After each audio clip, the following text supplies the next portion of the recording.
tem muita bênção, né? Em nome de Jesus. Quem sabe hoje é um grande dia de uma decisão maravilhosa. Glória ao nome do Senhor. Graças a Deus. São esses os nomes dos irmãos que nós temos aqui. O restante são todos de casa. Então, nesse momento, já está o horário ali da ministração. Eu quero convidar aqui o conferencista Júnior, que nesse momento estará nos trazendo a poderosa palavra do Senhor Jesus. Glória a Deus.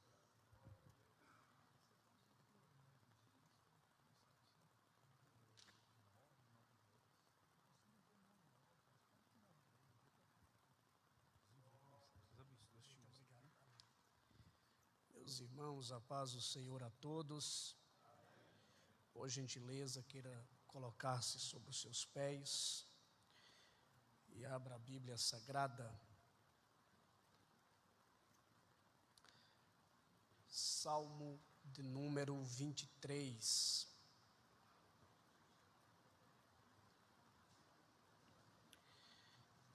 Após esta leitura, estaremos falando referente às nossas considerações. Salmo de número 23. Posso ler com vocês? Diz assim: O Senhor é o meu pastor, nada me faltará. Ele me faz repousar em pastos verdejantes, leva-me para junto de águas de descanso, refrigera minha alma, guia-me pelas veredas da justiça por amor do seu nome. Ainda que eu andasse pelo vale da sombra e da morte, não temeria mal nenhum, porque tu estás comigo. O teu bordão e o teu cajado me consolam. Preparas uma mesa perante mim na presença dos meus inimigos. Unges a minha cabeça com óleo, o meu cálice transborda. Certamente que a bondade e a misericórdia me seguirão todos os dias da minha vida, e habitarei na casa do Senhor por longos dias. Em outras versões, para todos sempre. Amém? Tome seu assento, por gentileza. Quero louvar ao Eterno pela oportunidade que Ele nos concede, poder estar aqui com vocês nesta noite. Louvar a Deus pela vida do pastor Geisiel. Deus abençoe o senhor, a sua esposa, a irmã Zilane, a sua família, que Deus possa abençoar. Também toda essa equipe de obreiros que aqui estão, trabalhando em prol do reino de Deus. E com certeza o avanço do reino é algo que é dinâmico e louvável. Deus é bom em todo tempo, e em todo tempo Deus é bom. Meus irmãos, antes de fazer menção da palavra de Deus, eu quero apresentar para vocês aqui nesta noite esse livro de minha autoria. A gente já tem pregado em boa parte desse país, não vou dizer em todo o Brasil, mas em boa parte dele Deus tem nos dado algumas mensagens, e inúmeras delas estão inseridas aqui nesse livro de esboço de sermões, e eu tenho recebido inúmeros feedbacks de pessoas que estão sendo ajudadas com esse livro, pessoas, obreiros, pregadores, pastores, que estão tendo um apoio bíblico da palavra de Deus nas mensagens contidas aqui nesse livro. Se você puder adquirir após o culto, eu agradeço. Amém? Meus irmãos, o Salmo de número 23 é um salmo muito conhecido, comentado, falado, analisado, pensado, e a maioria das pessoas que leem esse Salmo de número 23, em alguma área da sua vida já se sentiu abraçado ao ler esse Salmo de número 23, até mesmo aqueles que ainda não professam a mesma fé que a nossa, essas pessoas já se sentiram abraçadas com esse Salmo de número 23. O Salmo de número 23 tem uma tônica de provisão de Deus, mas também existe um outro salmo que os crentes, nós na maioria das vezes também gostamos muito, que é o Salmo de número 91, e que esse salmo tem uma tônica de proteção para com aqueles que são fiéis ao eterno Deus. Esse Salmo de número 23 tem as suas particularidades. Quando nós lemos o Salmo 23 de forma relativa, corriqueira, passageira, correndo, nós não assimilamos a riqueza em que esse Salmo retrata para nós outros. E ao entrar neste ambiente, o Senhor me confirma esta palavra, eu acredito que na leitura inicial já foi lido, e é uma confirmação do Eterno para estar pregando, falando para vocês nesta noite. Quando eu disse que o Salmo 23 tem uma particularidade, a primeira particularidade do Salmo de número 23 é que nós vamos ver dois cenários. Nós vamos ver dois cenários. Quantos cenários? Dois cenários. O primeiro cenário vai falar do anonimato de Davi. O segundo cenário vai falar do período da honra de Davi. O primeiro cenário vai falar referente ainda quando Davi cuidava das ovelhas do seu pai Jessé. Outro estágio desse salmo dar-se-á quando ele é honrado e é ungido em Jerusalém como rei de Israel. Esse salmo tem algumas particularidades e algumas riquezas. Por quê? Porque quando nós lemos o Salmo de número 23, nós vamos perceber algo interessante. Do verso 1 ao verso de número 3 e 4, nós vamos perceber a presença de duas figuras bíblicas. A primeira presença nós vamos perceber referente a um pastor e a uma ovelha. A segunda figura bíblica no Salmo de número 23 é de um viajante e de alguém que o está guiando para um lugar, para um trajeto, para um objetivo, para um propósito comum. O terceiro personagem aparece como aquele que é dono de uma casa, um grande anfitrião, que convida alguém para a sua mesa e ele a expõe aquela mesa com honrarias e diz para aquelas pessoas que ele é aquele que unge a cabeça com óleo até que o cálice transborde. Perceba que o Salmo 23 começa com a expressão: o Senhor é o meu pastor. Perceba, a expressão não está dizendo o Senhor será. A expressão não está dizendo o Senhor foi. A expressão não está dizendo o Senhor era. A expressão está dizendo o Senhor é. Por quê? Porque Ele é Adonai, Ele é o soberano, Ele é o majestoso, Ele é o grandioso, Ele é o poderoso, Ele é o maravilhoso. Ele é aquele que o próprio Jesus, no livro do Apocalipse, Ele disse: eu sou o alfa e o ômega, o princípio e o fim. Eu sou aquele que, se nós olharmos para Ele, nós o veremos como o autor e consumador da nossa fé. Ele é o Senhor. E quantos estão aqui para adorar este Senhor neste culto aqui nesta noite? Ele é o Senhor. Agora é interessante notar e ver algo muito interessante, porque a Bíblia é interessante a expressão: o Senhor é o meu pastor. Pense, imagine, reflita comigo o que estou mencionando aqui nesta noite.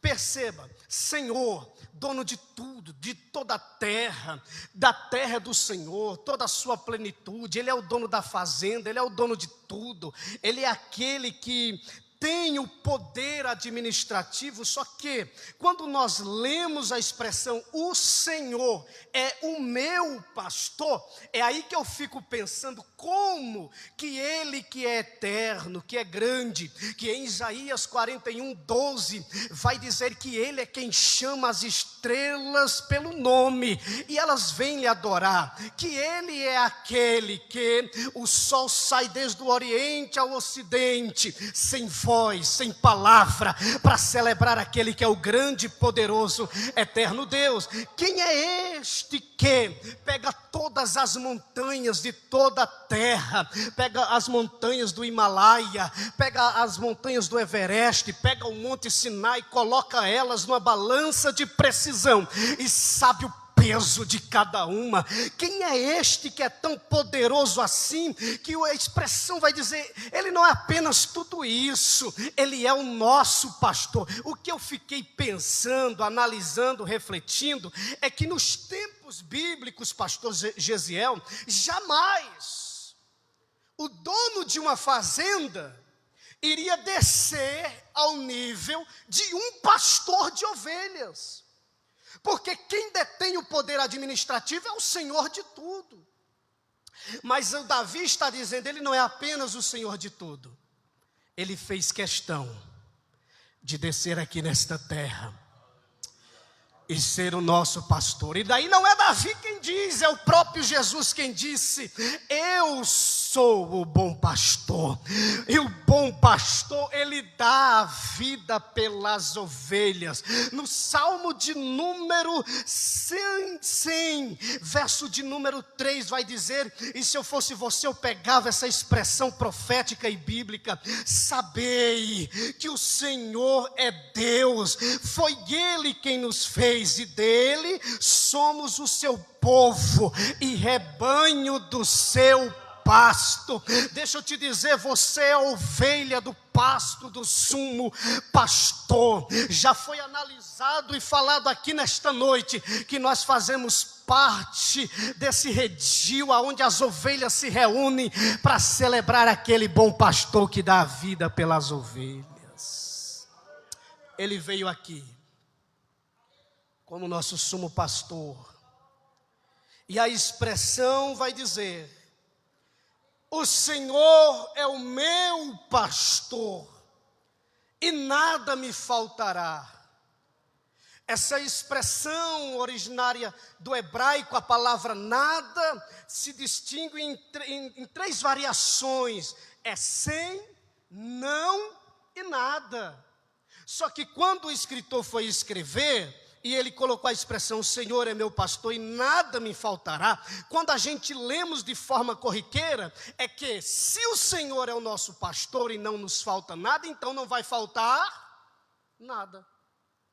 Mas quantas vezes, olha para cá, você colocou a mão no bolso e você não tinha R$1 para colocar uma gasolina no seu carro? Quantas vezes você abriu a despensa da sua casa e você não tinha alimentação para dar para os seus filhos? Pregador, mas a Bíblia vai dizer, nunca vi um justo desamparado e nem a sua descendência mendigar pão. Ok, mas o próprio Saulo, ou o próprio Paulo, ele disse, eu passei por momentos difíceis, eu sei o que é ter fome, eu passei por momentos em que eu sofri uma quarentena de açoites, e lá na Macedônia eu quase me desesperei, mas em todas estas coisas somos mais do que vencedores em Cristo Jesus.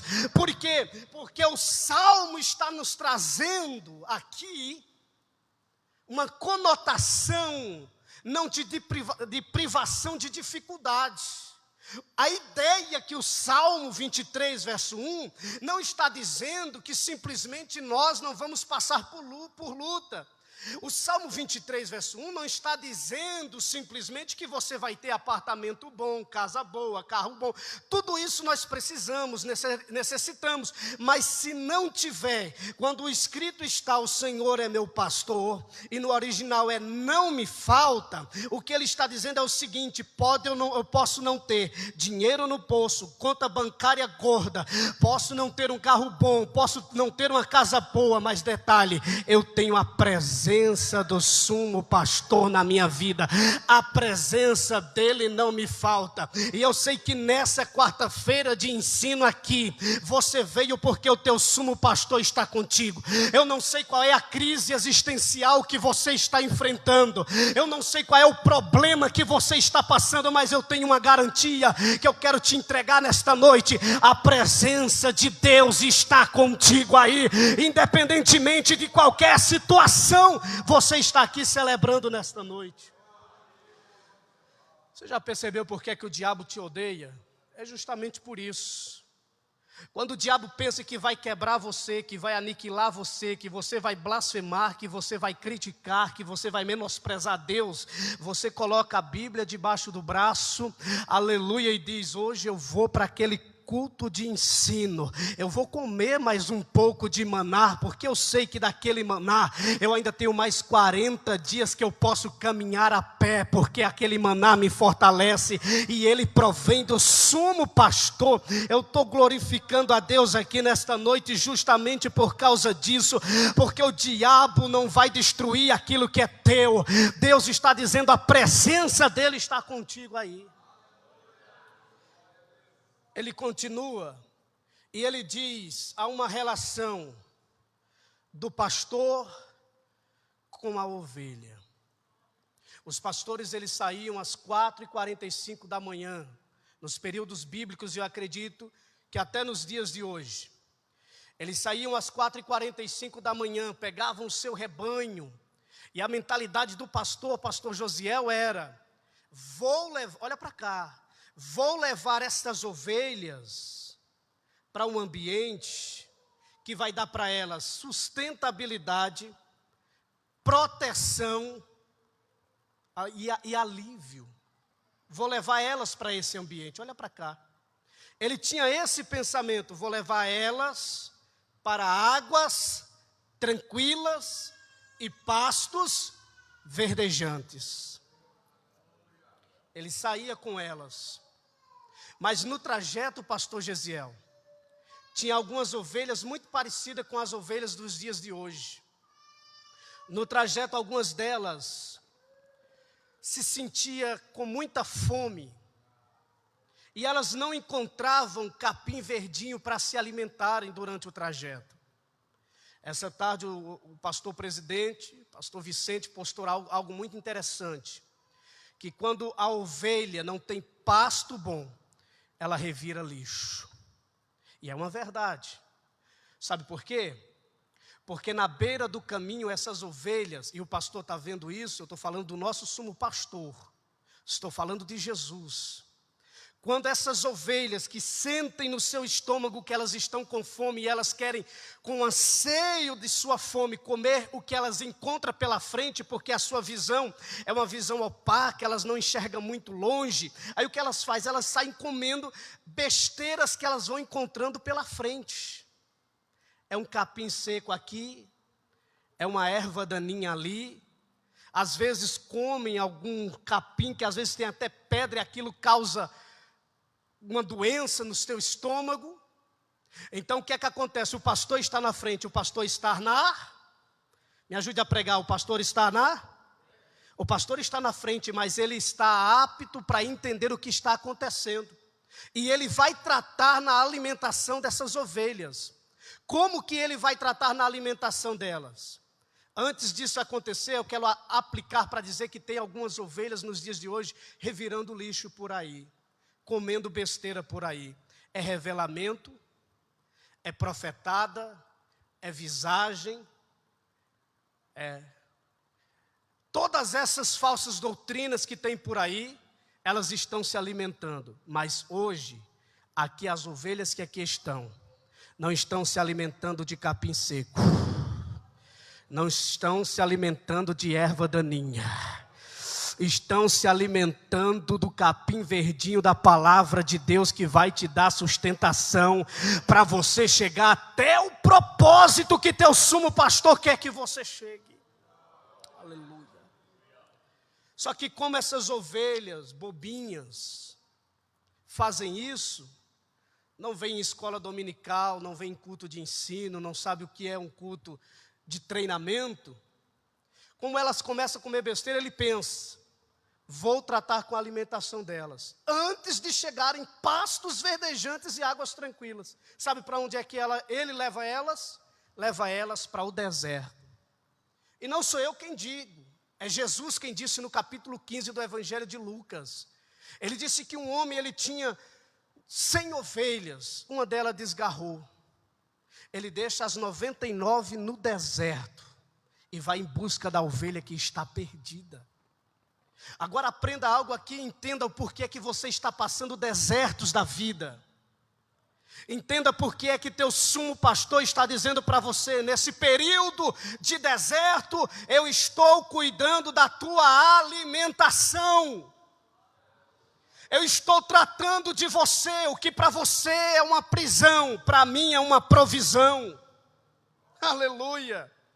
Tem algumas ovelhas que dizem assim: mas esse ambiente, esse redil no deserto, parece que Deus não me olha, que Deus não me vê. E Deus está dizendo: eu estou tirando muitas coisas ruins que a vida te ofereceu, e que você andou comendo muitas besteiras por aí, mas nesse deserto eu estou tratando da tua alimentação, porque eu apenas não estou provendo a tua alimentação, eu estou provendo também a tua proteção. Porque Jesus ele vai dizer o seguinte, ó: eu sou a porta. Aquele que entra por mim, entrará e sairá, e encontrará pastagem. Por que é que Jesus diz isso?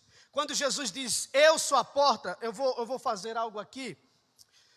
Digamos que aqui seja a porta. Esse espaço aqui é a porta. Como não tinha tramela, não tinha porta física, o pastor das ovelhas, para proteger as ovelhas, pastor Gesiel, ele ficava na porta, porque chegava a noite e vinham os predadores.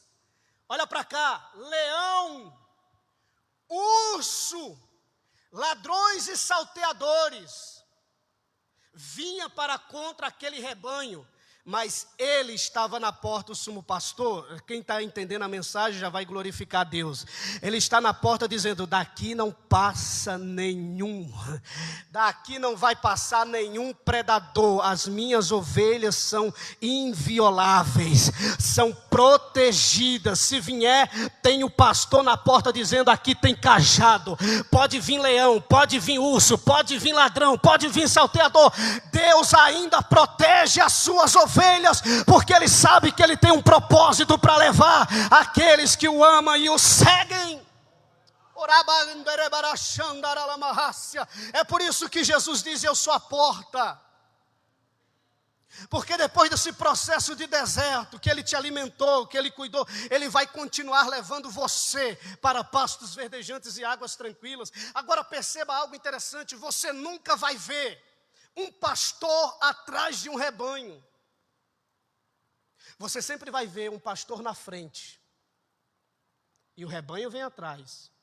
Porque geralmente é assim: é os liderados que seguem o líder.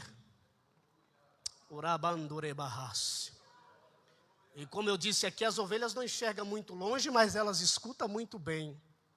E ela sabe que o pastor está na frente, ele sabe o caminho, ele sabe o propósito, ele sabe o objetivo. Elas sabem que elas são bem guardadas, são protegidas, são guiadas, são fortalecidas. E Jesus vem ensinando no capítulo 10 do Evangelho de João. Jesus diz o seguinte: as minhas ovelhas ouvem a minha voz. Sabe como? No trajeto, no caminho, o pastor ele vai cantando e salmodiando, celebrando, adorando, glorificando. E as ovelhas vêm atrás como? Sendo protegidas, guiadas, fortalecidas. Eu sinto graça de Deus para pregar aqui nesta noite e dizer que o nosso sumo pastor eterno está neste ambiente aqui, pastor Gesiel, dizendo para esta igreja da Pioneira: continua com os teus olhos no sumo pastor, não olha para a direita, não olha para a esquerda, ele tem um objetivo para você chegar lá. Aleluia. Aí quando chega em pastos verdejantes e águas tranquilas, o pastor faz algo interessante por demais. Quando ele chega lá naquele ribeiro de águas, ele pega ovelha por ovelha, pastor Gesiel, e começa a lavar os seus pés. Por isso que Davi ele vai dizer algo interessante: ele me guia como meu sumo pastor, ele não me guia com brutalidade. Ele não me guia com grito. Ele não me guia com autoritarismo. Como é que ele te guia, Davi, o meu sumo pastor? Ele não é indiferente. O meu sumo pastor, ele é diferente de muitas pessoas que começam comigo se mostrando uma coisa e no meio do trajeto se revela outra. O meu sumo pastor não. O meu sumo pastor, ele me guiou desde o começo mansamente e vai terminar mansamente. Ah, meu Deus do céu, estou sentindo a graça de Deus aqui para dizer, muitas pessoas podem ter virado as costas para você e mudado até mesmo as suas emoções relativas à sua, mas eu tenho uma palavra de Deus para te dizer, Deus ainda conta com você, Deus não esqueceu de você, Ele ainda é o mesmo, aquele que começou a boa obra, Ele é fiel para terminar.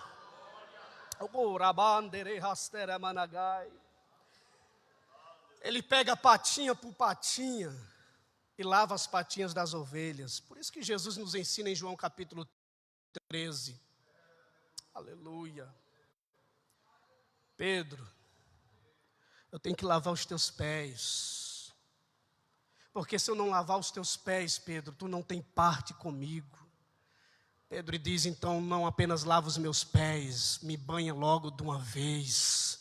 Porque nós somos a geração que os nossos pés, como ovelhas do bom rebanho de Cristo, muitas vezes estão marcados, estão feridos. Ele sabe quantos espinhos você tem pisado, e é só no colo dele que ele nos dá alívio para a nossa alma. É por isso que Davi, ele vai nos ensinar e ele vai dizer, leva-me para junto de águas de descanso, refrigera a minha alma.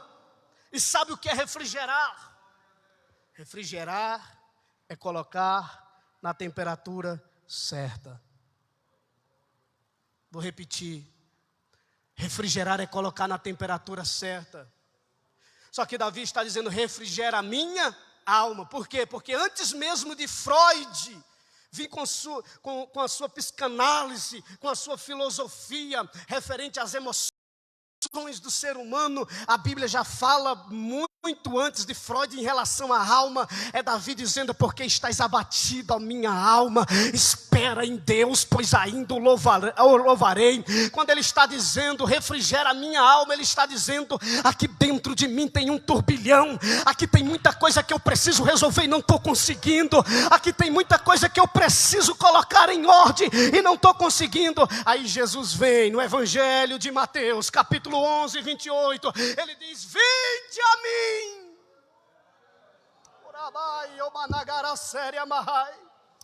todos vós que estão cansados e oprimidos, e eu vos aliviarei. Eu tenho uma palavra de Deus para a tua vida e dizer, eu não sei como é que foi a tua semana, eu não sei como é que está a tua estabilidade emocional, eu não sei como é que você está, mas de uma coisa eu tenho certeza, Deus cuida do teu coração, Deus cuida do teu coração, Deus cuida do teu coração. Colocar na temperatura certa. Eu trabalhei em posto de combustível, e logo que a gente estava no período ainda dos 3 meses, a gente queria mostrar serviço, né? Aí eu me lembro que chegou um carro e de imediato abri o capuz do carro. Coloquei a mão naquela água fervendo e fui abrindo a tampa, pastor Gesiel. Bobinho. Aquela água veio quente na mão. E o moço disse para mim, o carro está frio para poder abrir. Aí eu entendi que muitas vezes isso acontece na nossa vida. Você sabe muito bem que quem vai fazer uma viagem longa para algum lugar, primeiro tem que fazer uma revisão. Porque se você não fizer uma revisão, não colocar a água lá no radiador, né? É isso?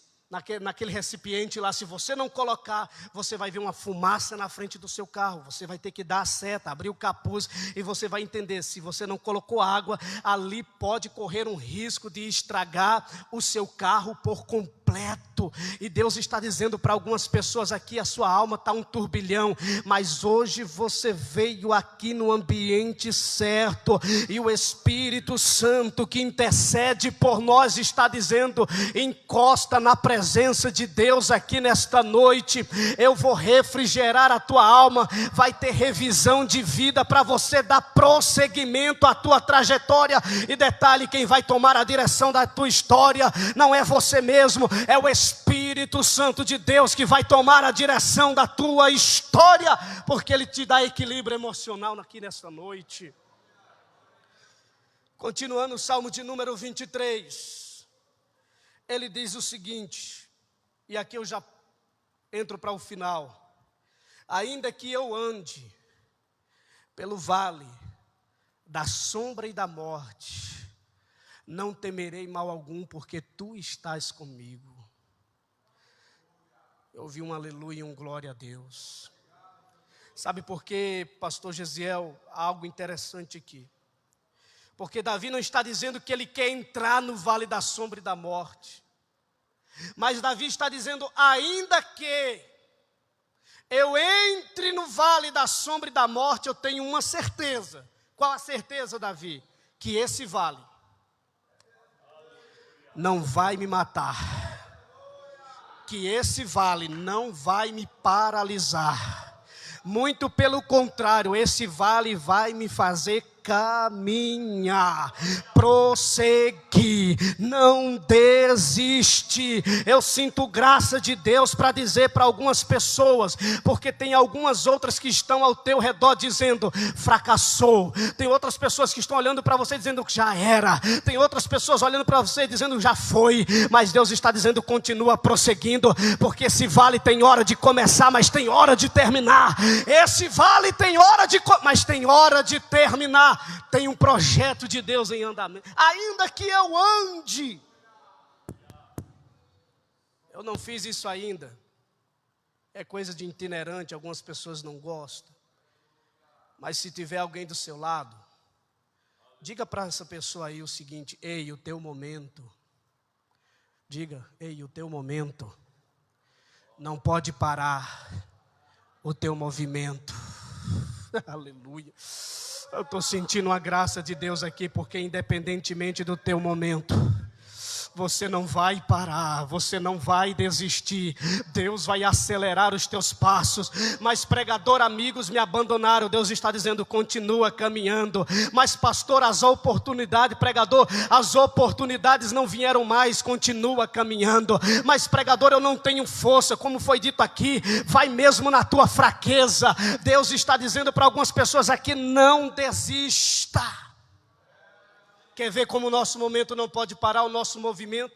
Tem 3 moços na Bíblia, pastor Gesiel, obreiros, que o rei diz o seguinte: se vocês não adorarem a imagem que eu coloquei aqui, vocês vão ser lançados dentro desta fornalha. A fornalha por si só já queimaria, deixaria as pessoas viradas em carvão, em pó, em cinza. E eles dizem: ó rei, nós não vamos nos prostrar diante da imagem. Se o nosso Deus quiser nos livrar, Ele nos livra. Aí o rei diz: então aquece a fornalha 7 vezes mais e joga esses 3 moços. E você conhece o nome deles, que é Ananias, Misael e Azarias, mais conhecido, apelidados pelos nomes babilônicos, que é Sadraque, Mesaque e Abidnego. Eles são jogados ali dentro. Agora, o que é interessante, não diz a Bíblia, mas eu penso, parece que eu vejo o rei dando uma olhadinha para ver como é que ficou aqueles moços, para ver se eles tinham virado em cinza, em pó, em carvão. Quando ele olha dentro daquela fornalha, não tinha só os 3 lá dentro, mas tinha 4 lá dentro. E talvez ele tenha pensado: mas nós jogamos 3, por que é que tem 4 lá dentro? Talvez alguém tenha dito: mestre, ô rei, talvez alguém que foi jogar foi junto, esbarrou e foi junto, caiu dentro. Não, o quarto é semelhante ao filho dos deuses. E o que é que eles estão fazendo? fazendo lá dentro? Já viraram cinza, pó, carvão? Não, nada disso. Dentro da fornalha ardente, eles caminham para lá e eles caminham para cá, porque o teu momento não pode parar o teu movimento. Eu não sei a intensidade da tua provação, mas de uma coisa eu tenho certeza: o quarto homem da fornalha, ele desce aqui nesta noite para te dizer: pega na minha mão, porque eu ando contigo dentro desta fornalha. Ainda que eu ande pelo vale da sombra da morte. Se Davi tivesse escrito o seguinte: ainda que eu ande pelo vale da morte, ele não terminaria esse texto, porque todos aqueles que andaram, que passaram pelo vale da morte, não estão entre nós. Período do Covid, período de tantas outras situações, você sabe que tem pessoas, entes queridos, amigos, que não estão aí do seu lado, que não está cultuando com você. Possivelmente haverá uma possibilidade daquelas pessoas que estão em estados terminais não estarem mais com você. Por quê? Simples. Ainda que eu ande pelo vale da sombra. Espera aí, pregador, pelo vale da sombra, o que é que isso tem a ver com o vale da morte? Simples. Porque tudo que você passou até hoje e ainda não te levou, você foi só simplesmente uma sombra. É por isso que aquela bala perdida não te matou. É por isso que aquela queda não te matou. É por isso que a Covid-19 veio e não te levou. Por quê? Porque foi só a sombra. Agora eu aprendo algo no Salmo de número 91 que vai dizer: aquele que habita no esconderijo do Altíssimo, a sombra do Onipotente descansará. Porque quem está debaixo da proteção de Deus, da sombra de Deus, 1000 cai ao seu lado, 10.000 à sua direita, mas você não pode ser atingido, porque tem a proteção de Deus sobre a tua vida, sobre a tua história.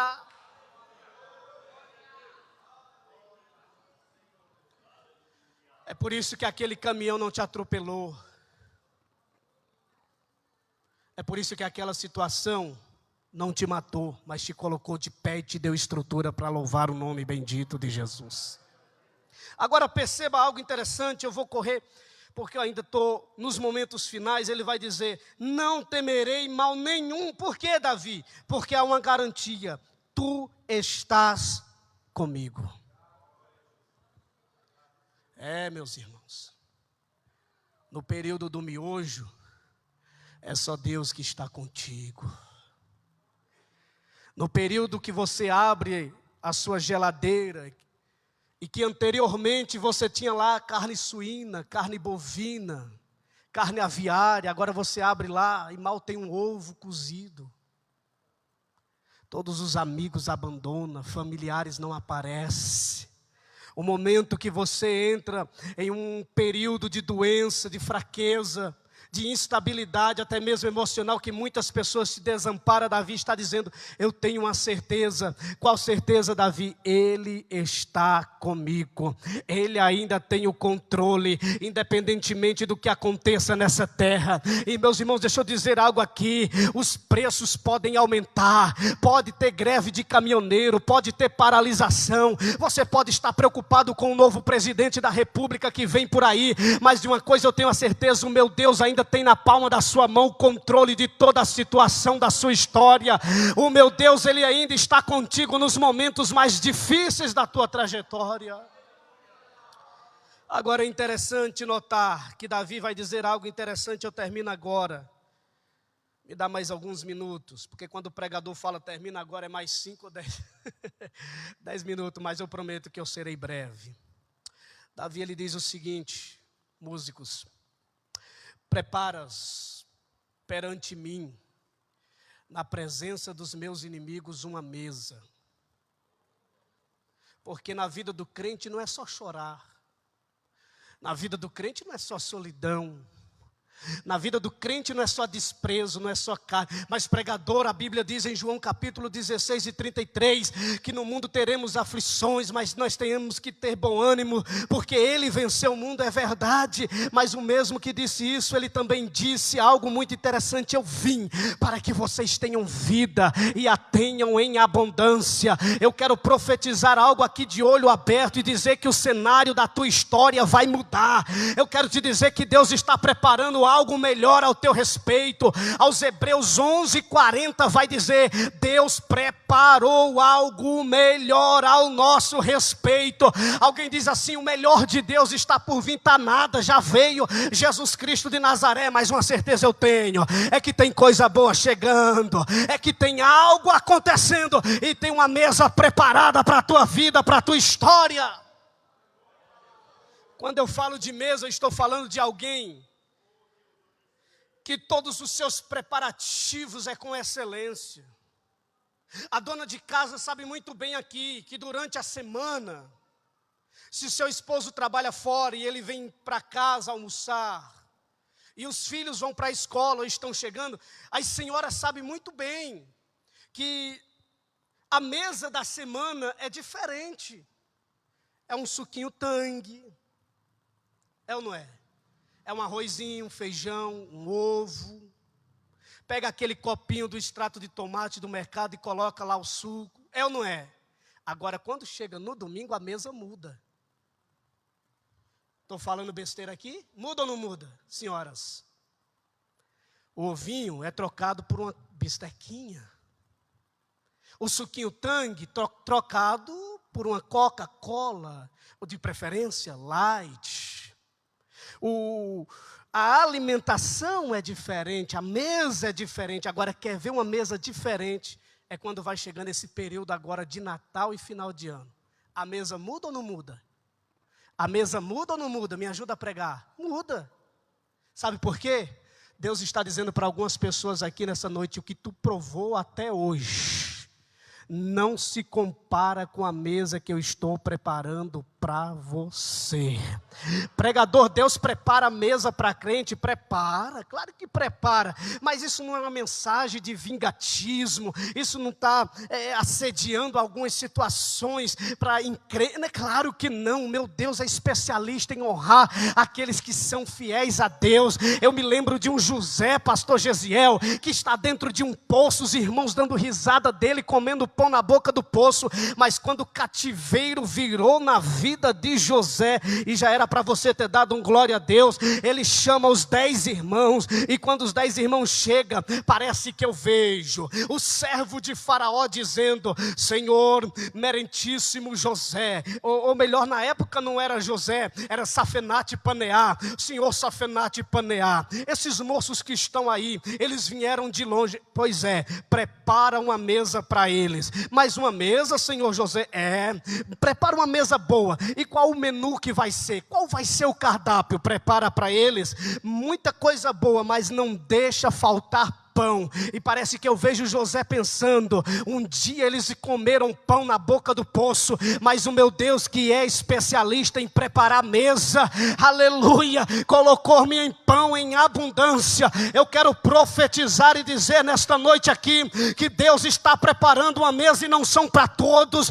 Deus está preparando algo diferenciado para o teu ministério, obreiros. Deus está preparando algo diferenciado para a tua história, irmãs do círculo de oração. Deus está preparando algo novo para a tua vida. Agora, o que eu acho lindo no nosso Deus é que o nosso Deus, ele é exagerado. Pregador, isso é falta de respeito com Deus. Não, não é não, é Bíblia. O nosso Deus é um Deus exagerado. Quer ver? Você vem do trabalho, vem para um culto como esse. Aí você vem rápido e você se lembra daquele versículo que costumeiramente você lê, e o pastor Gesiel tem que dar oportunidade para alguém. Aí você já vem com aquele versículo já na Bíblia, e o pastor Gesiel diz assim: obreiro fulano de tal, vem aqui fazer uma leitura oficial, vem aqui ler uma palavra, e você já abre lá naquele versículo que os crentes gostam por demais, Jeremias 33:3, e olha o que é que diz lá, Deus dizendo, o profeta profetizando e dizendo: clama a mim, e responder-te-ei, e anunciar-te-ei coisas pequenas e diminutivas que não sabes. É assim? É lógico que não. É coisas grandes e ocultas que não sabes.